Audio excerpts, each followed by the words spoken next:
Hi friends, എല്ലാവർക്കും സ്വാഗതം. എൻ്റെ മറ്റൊരു എപ്പിസോഡിലേക്ക് ഞാനിന്ന് നിങ്ങളെ കാണിച്ചു തരാൻ പോകുന്നത് കൊട്ടിയൂർ വൈശാഖ മഹോത്സവത്തിലെ അതിപ്രശസ്തമായ ചടങ്ങാണ്. സതി നഷ്ടപ്പെട്ട മഹാദേവനെ മഹാവിഷ്ണു ആലിംഗനം ചെയ്ത് സാന്ത്വനിപ്പിക്കുന്നതിൻ്റെ പുനരാവിഷ്കാരം നടത്തുന്ന ചടങ്ങാണ് ആലിംഗന പുഷ്പാഞ്ജലി. ആലിംഗന പുഷ്പാഞ്ജലിയുടെ മഹത്തായ കാഴ്ചകളാണ് ഞാൻ ഇന്ന് നിങ്ങളെ കാണിച്ചു തരാൻ പോകുന്നത്. പോകാം നമുക്ക് വീഡിയോയിലേക്ക്.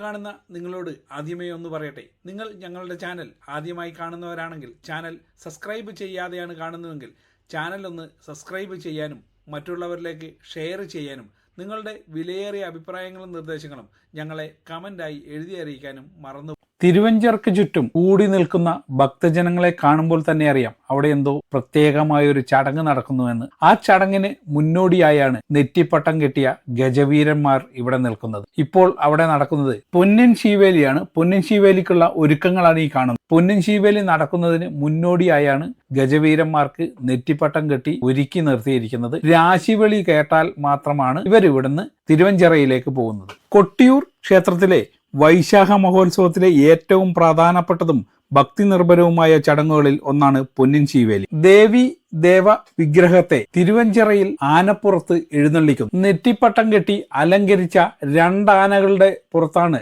ദേവി ദേവ വിഗ്രഹങ്ങൾ വഹിച്ചുകൊണ്ട് തിരുവഞ്ചിറയിൽ നടക്കുന്ന ചടങ്ങ്. വാദ്യമേളങ്ങളുടെ അകമ്പടിയോടെയും ഈ ചടങ്ങ് നടക്കുന്നു. ദേവന്റെ ഐശ്വര്യവും മഹത്വവും പ്രതിദാനം ചെയ്യുന്ന ഈ ശീവേലി കാണാൻ ആയിരക്കണക്കിന് ഭക്തജനങ്ങളാണ് ഓരോ വർഷവും എത്തിച്ചേരുന്നത്. വൈശാഖ മഹോത്സവ കാലത്ത് നടക്കുന്ന പൊന്നിൻ ശീവേലി ആത്മീയതയുടെയും പാരമ്പര്യവും കലർന്ന ഒരു അപൂർവ അനുഭവമാണ്. ഭക്തർ ഈ ദർശനം വലിയ പുണ്യമായി കണക്കാക്കുകയും ദൈവാനുഗ്രഹത്തിനായി പ്രാർത്ഥിക്കുകയും ചെയ്യുന്നു. പ്രധാനപ്പെട്ട ദിവസങ്ങളിൽ മാത്രമാണ് പൊന്നിൻ ശീവേലി ഉണ്ടായിരിക്കുന്നത്. മറ്റു ദിവസങ്ങളിൽ നെറ്റിപ്പട്ടം ഇല്ലാതെയാണ് ആനകൾ ശീവേലിക്ക് ഇറങ്ങുന്നത്. ഇവിടെ മനോഹരമായ ഒരു കാഴ്ച കാണാം. ഭക്തജനങ്ങൾക്ക് എല്ലാവർക്കും ചുക്ക് കാപ്പിയും ബിസ്ക്കറ്റും നൽകുന്നു എന്നുള്ളതാണ്. ഇത് ഭക്തജനങ്ങൾക്ക് വലിയൊരു അനുഗ്രഹമാണ്. ഗജവീരന്മാരെ കാണാൻ ധാരാളം ഭക്തജനങ്ങൾ എത്തിച്ചേരുന്നുണ്ട്. ഗജവീരന്മാരുടെ അടുത്തു നിന്ന് ഫോട്ടോ എടുക്കാനും മറ്റുമാണ് അവർ വരുന്നത്. പക്ഷേ ആനപ്പാപ്പാന്മാരും അവരെ നിയന്ത്രിക്കുന്നുണ്ട്. ആനയുടെ അടുത്തേക്കൊന്നും ആരെയും പ്രവേശിപ്പിക്കാതെ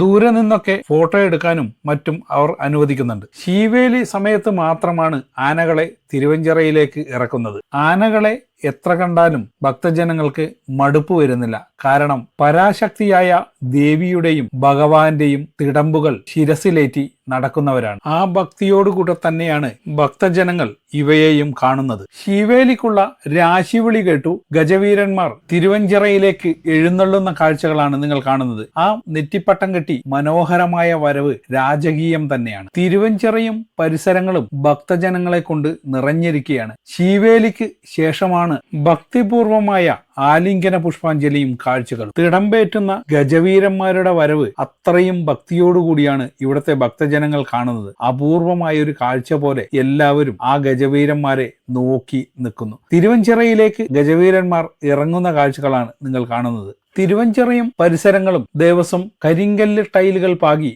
മനോഹരമാക്കിയിട്ടുണ്ട്. വെള്ളത്താൽ ചുറ്റപ്പെട്ട തിരുവഞ്ചിറയും മണിത്തറയും അമ്മാറക്കല്ലും തിരുവടുപ്പും ഒക്കെ കൂടി മനോഹരമായൊരു കാഴ്ചകൾ നമുക്ക് സമ്മാനിക്കും. ക്ഷേത്രങ്ങളിലെ പോലെയല്ല കൊട്ടിയൂർ ശീവേലി. കൊട്ടിയൂരിലെ ശീവേലിക്ക് പ്രത്യേകതകൾ ഏറെയാണ്. ഭഗവാന്റെ അഭിഷേകത്തിനുള്ള സ്വർണം വെള്ളി കുടങ്ങളും പാത്രങ്ങളും എല്ലാം ശീവേലിയിൽ ഉണ്ടാകാറുണ്ട്. കൊട്ടിയൂരിൽ ഊരാളന്മാരെ പെരുമാളിന്റെ പ്രതിനിധികളായി കാണുന്നുവെങ്കിൽ വാളാശാന്മാർ ദേവിയുടെ പ്രതിനിധികളാണ്. ദേവനും ദേവിയും ഒത്തുചേരുന്ന ഉത്സവമാണ് വൈശാഖ മഹോത്സവം. ഊരാളന്മാർ കൊട്ടിയൂരിനെ പ്രതിനിധീകരിക്കുമ്പോൾ വാളാശാന്മാർ മണത്തണ ചപ്പാരം ക്ഷേത്രത്തെ പ്രതിനിധീകരിക്കുന്നു. കൊട്ടിയൂർ അടിയന്തര യോഗത്തിലെ അംഗങ്ങളാണ് ഇവർ. മണത്തണ ചപ്പാരം ക്ഷേത്ര പൂജാരികളാണ് വാളാശാന്മാർ. കൊട്ടിയൂരിൽ ഭണ്ണാര അറ അഥവാ വാളറയിൽ പൂജ ചെയ്യുന്നതും ഇവർ തന്നെ. ചപ്പാരം ക്ഷേത്രത്തിൽ നിന്നും എഴുന്നള്ളിച്ചെത്തിക്കുന്ന ആദിപരാശക്തി സങ്കല്പത്തിലുള്ള 3 വാളുകൾക്കാണ് വാളറയിൽ പൂജകൾ നടക്കുന്നത്. വൈശാഖ മഹോത്സവത്തിൽ അത്തം ദിനത്തിൽ നടക്കുന്ന പ്രധാന ചടങ്ങാണ് വാളാശാന്മാരുടെ വാളാട്ടം. സന്നിധാനത്ത് ഏഴില്ലക്കാർ എന്ന പേരിലാണ് ഇവർക്ക് കയ്യാല. ഉത്സവ സമയത്ത് 3 വാളാശാന്മാർ സന്നിധാനത്ത് ഉണ്ടാവണമെന്നാണ് ആചാരം. ഭണ്ണാരം എഴുന്നള്ളത്തിന്റെ കൂടെ ചപ്പാരം വാൾ എഴുന്നള്ളിച്ച് സന്നിധാനത്തെത്തുന്ന ഇവർ ഉത്സവ അവസാനം വരെ ഇവിടെ തുടരേണ്ടതുണ്ട്. ഇതുപോലുള്ള വിചിത്രവും പൗരാണികവുമായ ഒരുപാട് ചടങ്ങുകൾ നടക്കുന്ന ഇവിടെ ഈ പൊന്നിൻ ശീവേലിക്ക് ശേഷം നടക്കുന്ന ചടങ്ങാണ് ആലിംഗന പുഷ്പാഞ്ജലി. ഇവിടെ 2 ഗജവീരന്മാർ ഉള്ളതിൽ സ്വർണ്ണ നെറ്റിപ്പട്ടം കെട്ടിയ ഗജവീരന്റെ പുറത്ത് ദേവിയെയും വെള്ളി നെറ്റിപ്പട്ടം കെട്ടിയ ഗജവീരന്റെ പുറത്ത് ദേവനെയും എഴുന്നള്ളിക്കുന്നു. ദേവി മുന്നിലായും ദേവൻ പുറകിലായും നടക്കുന്ന ആ ശീവേലി കാണുക എന്നത് തന്നെ ജന്മപുണ്യമാണ്. മനോഹരമായ ആ ശീവേലിക്ക് തുടക്കമാവുകയാണ്. ഭണ്ണാര അറയിൽ നിന്ന് ഭഗവാന്റെ തിരുവാഭരണങ്ങളും വെള്ളി സ്വർണ്ണ പാത്രങ്ങളും എടുത്ത് തിരുവഞ്ചിറക്ക് ചുറ്റുമായി വലം വച്ച് ചെയ്യുന്ന ശീവേലി കാണുക എന്ന ലക്ഷ്യത്തോടു കൂടിയാണ് ഭക്തജനങ്ങൾ ഇവിടെ തടിച്ചുകൂടി നിൽക്കുന്നത്. അത്രയേറെ പവിത്രമായ ചടങ്ങാണ് ഇപ്പോൾ നടക്കാൻ പോകുന്നത്. വെയിലും മഴയും ഒന്നും അവർക്കൊരു പ്രശ്നമല്ല.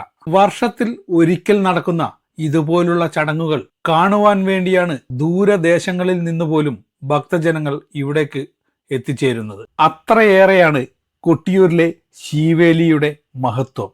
ഈ ഫ്രെയിമിൽ കൂടിയുള്ള തിരുവഞ്ചിറയുടെ കാഴ്ചകൾ അത്രയേറെ മനോഹരമാണ്. എത്ര കണ്ടാലും മതിവരാത്ത തിരുവഞ്ചിറയും തിരുവഞ്ചിറയിലെ കാഴ്ചകളും ഓരോ ഭക്തന്റെയും മനസ്സിൽ ആത്മീയമായ പുണ്യം നിറക്കുന്നു.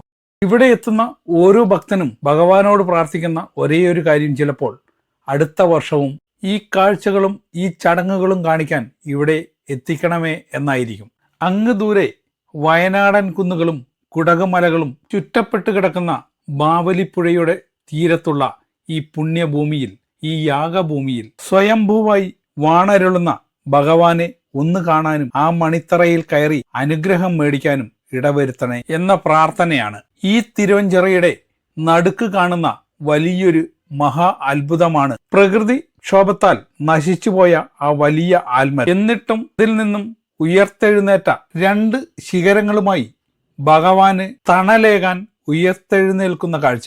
ഇതുപോലുള്ള എത്രയെത്ര കാഴ്ചകളാണ് ഭഗവാൻ നമുക്ക് മുന്നിൽ ഈ തിരുവഞ്ചിറയിൽ ഒരുക്കി വെച്ചിരിക്കുന്നത്. ഭഗവാന്റെ ശീവേലിക്കുള്ള തുടക്കമാവുകയാണ്. സ്വർണം വെള്ളി കുടങ്ങളും അഭിഷേകത്തിനായി ഉപയോഗിക്കുന്ന പാത്രങ്ങളാണിവ. അവയാണ് ശീവേലിയുടെ മുന്നിൽ നടക്കുന്നത്. പ്രകൃതി പോലും ഇവിടെ ഈ ചടങ്ങുകൾക്ക് അനുകൂലമാണ്. ശീവേലി തുടങ്ങിയതും മഴ എങ്ങു നിന്നു എന്നറിയാതെ വന്നിരിക്കുകയാണ്. ഓംകാരം മുഴക്കിക്കൊണ്ട് നടക്കുന്ന ഈ ശീവേലി തിരുവഞ്ചിറക്ക് ചുറ്റും നിന്ന് ഭക്തജനങ്ങൾ സാഗൂതം വീക്ഷിക്കുന്നു. ഈ ചടങ്ങിന്റെ മാഹാത്മ്യം വിളിച്ചോതുന്ന കാഴ്ചകളാണ് ഇനി കാണുന്നത്. മഹാദേവന്റെ മഹാകോപത്തിൽ വിച്ഛേദിക്കപ്പെട്ട ദക്ഷന്റെ ശിരസ് രുതിരപ്പുഴയിലൂടെ പ്രദക്ഷിണമായി ഒഴുകി നീങ്ങിയെന്നും അതോടെ ദക്ഷന്റെ ഉള്ളിലെ അഹംഭാവം പൂർണ്ണമായും ഇല്ലാതായി അദ്ദേഹത്തിന് മോക്ഷം ലഭിച്ചുവെന്നാണ് പുരാവൃത്തം. അന്ന് ചോരപ്പുഴയൊഴുകിയ ആ യാഗഭൂമിയാണ് ഇന്ന് ഭക്തരുടെ കണ്ണീരും പ്രാർത്ഥനയും വീണു പവിത്രമായ തിരുവഞ്ചിറയായി അറിയപ്പെടുന്നത്. ദക്ഷന്റെ ശിരസ് രുതിരപ്പുഴയെ വലം വെച്ചതുപോലെ ഭക്തൻ തിരുവഞ്ചിറയിലെ ജലത്തിൽ കിടന്ന് ശയന പ്രദക്ഷിണം ചെയ്യുമ്പോൾ അവന്റെ ഉള്ളിലെ ഞാൻ എന്ന ഭാവം പൂർണ്ണമായി നശിക്കുന്നു. ഈ പുണ്യതീർത്ഥത്തിൽ മുങ്ങി നിവർന്ന് വരുന്നത് അഹംഭാവമെല്ലാം കഴുകിക്കളഞ്ഞ് ആത്മീയമായ പുതുജന്മം പ്രാപിച്ച ഒരു പുതിയ മനുഷ്യനാണ്. അതുകൊണ്ടാണ് തിരുവഞ്ചിറയിലെ ശയനപ്രദക്ഷിണം ഇത്ര പുണ്യമായി കരുതപ്പെടുന്നത്. ഇപ്പോൾ നിങ്ങൾ കാണുന്നത് ദേവീദേവന്മാരുടെ തിടമ്പുകൾ ഗജവീരന്മാരുടെ പുറത്തു കയറ്റുന്ന കാഴ്ചയാണ്. ഈ പുണ്യമായ ചടങ്ങുകളും കാഴ്ചകളും നിങ്ങളെ വീഡിയോയിൽ കൂടിയെങ്കിലും കാണിച്ചു തരാൻ എനിക്ക് സാധിച്ചത് ഭഗവാന്റെ കടാക്ഷം കൊണ്ട് ഒന്നു മാത്രമാണ്. അങ്ങനെ ഗജവീരന്മാരും തിടമ്പേറ്റി തിരുവഞ്ചിറയിൽ വലം വെക്കുന്ന കാഴ്ചകളാണ് നമുക്ക് കാണുന്നത്. തൊട്ടു മുന്നിലായി സാമുദായി ഭട്ടതിരിപ്പാടും പന്തക്കിടാങ്ങളും നടന്നു പോകുന്നതും നമുക്ക് കാണാം. ഓലക്കുടയും ചൂടി ഒരു കൈയിൽ പന്തവും മറുകൈയിൽ മുളന്തണ്ടിൽ എണ്ണയുമായി ശീവേലിയുടെ ഒഴിച്ചുകൂടാൻ പറ്റൂലാത്ത ആൾക്കാരാണ്. ഇവിടുത്തെ ഓരോ ചടങ്ങിനും അത്രയേറെ പ്രാധാന്യമുണ്ട്.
ശീവേലി കഴിഞ്ഞു. ശീവേലി കഴിഞ്ഞതിന് ശേഷം ഗജവീരന്മാർക്ക് തിരുവഞ്ചിറയിലെ വളണ്ടിയർമാർ ആനയൂട്ട് നടത്തുന്ന കാഴ്ചകളാണ്. ഇവിടുത്തെ തിരുവടുപ്പിൽ ഉണ്ടാക്കുന്ന നിവേദ്യമാണ് ആനകൾക്ക് ഊട്ടു നൽകുന്നത്. അവരത് സന്തോഷത്തോടെ സ്വീകരിച്ച് ഇവിടെ നിന്നും മടങ്ങിപ്പോയതിന് ശേഷമാണ് ഭഗവാന്റെ അതിപ്രാധാന്യമേറിയ ആലിംഗന പുഷ്പാഞ്ജലി നടക്കുന്നത്. മറ്റൊരു ക്ഷേത്രത്തിലും ഇല്ലാത്ത ഒരു ചടങ്ങാണ് രോഹിണി ആരാധന അല്ലെങ്കിൽ ആലിംഗന പുഷ്പാഞ്ജലി. വിഗ്രഹത്തെ കുറുമാത്തൂർ വലിയ നമ്പൂതിരിപ്പാട് ശൈവ സാന്ത്വനത്തിനായി പുഷ്പവൃഷ്ടി നടത്തി ആലിംഗനം ചെയ്യും. പൂജകൻ ഇരു കൈകളാലും ചുറ്റിപ്പിടിച്ചു വിഗ്രഹത്തിൽ തല ചേർത്ത് നിൽക്കും. സതി നഷ്ടപ്പെട്ട ശ്രീ പരമേശ്വരനെ വിഷ്ണു സാന്ത്വനിപ്പിക്കുന്നതിന്റെ പ്രതീകമാണത്രേ ഈ ചടങ്ങ്. കുറുമാത്തൂർ ഇല്ലത്തെ മൂത്ത തിരുമേനിക്കാണ് ഇതിനുള്ള അവസരം. ലോകത്തിൽ ഒരിടത്തും കാണാൻ കഴിയാത്ത ആചാര അനുഷ്ഠാനങ്ങൾ നിലനിൽക്കുന്ന ദേവഭൂമി. ഒരു നിമിഷം ഭഗവാൻ കൃഷ്ണനായി കുറുമാത്തൂർ ഇല്ലത്തെ നായ്ക്കൻ സ്ഥാനികൻ കൃഷ്ണൻ നമ്പൂതിരിപ്പാട് ഭഗവാനെ സാന്ത്വനിപ്പിക്കുന്ന അതിപവിത്രമായ ചടങ്ങ്. തുളസിക്കതിർ കൊണ്ട് സ്വയംഭൂ വിഗ്രഹത്തിൽ മൂടുന്ന കുറുമാത്തൂർ വലിയ തിരുമേനി ഭഗവാൻ കൃഷ്ണന്റെ സ്ഥാനത്ത് നിന്ന് ശൈവ വിഗ്രഹത്തിൽ കെട്ടിപ്പിടിച്ച് ചെയ്യുന്ന അതീവ പുണ്യമായ ഈ കാഴ്ചകൾ ഏതൊരു ഭക്തന്റെയും നെഞ്ചുലക്കുന്നതാണ്. തിരുമേനി ഇതുപോലെ നിമിഷങ്ങൾ അല്ല മണിക്കൂറുകളോളം തിരുമേനി ആ കിടന്ന കിടപ്പിൽ മരിച്ചുപോയാൽ പോലും അറിയില്ല എന്ന് പറയാം. അത്രയേറെ പുണ്യമായ ഈ ചടങ്ങ് കാണാൻ ഹരിഗോവിന്ദ മന്ത്രങ്ങൾ ഉരുവിട്ടുകൊണ്ട് തിരുവഞ്ചിറയുടെ ചുറ്റും ഭക്തജനങ്ങൾ തിങ്ങി നിറഞ്ഞ കാഴ്ചയിൽ പ്രകൃതി പോലും പുഷ്പവൃഷ്ടി നടത്തിയതുപോലെ മഴ എങ്ങു നിന്ന് വന്നു എന്ന് പറയാൻ പറ്റില്ല. അത്രയേറെ അത്ഭുതമായിരുന്നു ഈ ചടങ്ങുകൾ. കണ്ടുനിന്ന ഏതൊരു ഭക്തനും കണ്ണുനീരോടുകൂടിയായിരിക്കും ഈ ചടങ്ങുകൾ പൂർത്തീകരിച്ചിട്ടുണ്ടാകുക.